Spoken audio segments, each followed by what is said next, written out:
আমার ভিসা আইসা পড়ছে, তুই তো যাইলি না, আমিই যাই। আমি জানি তুই আমার ভালোর জন্যই কইতেছস, কিন্তু আমি ওই অভিনয় ছাড়া তো ভাই কিছু পারি না।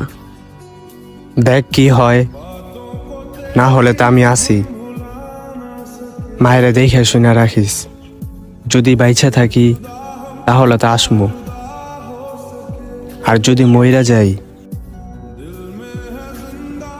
তাহলে মাফ কইরা দিস। ভাই, এই পৃথিবীতে আপনি আর মা ছাড়া আমার কেউ নাই, কেউ না। আমার অনেক বড় স্বপ্ন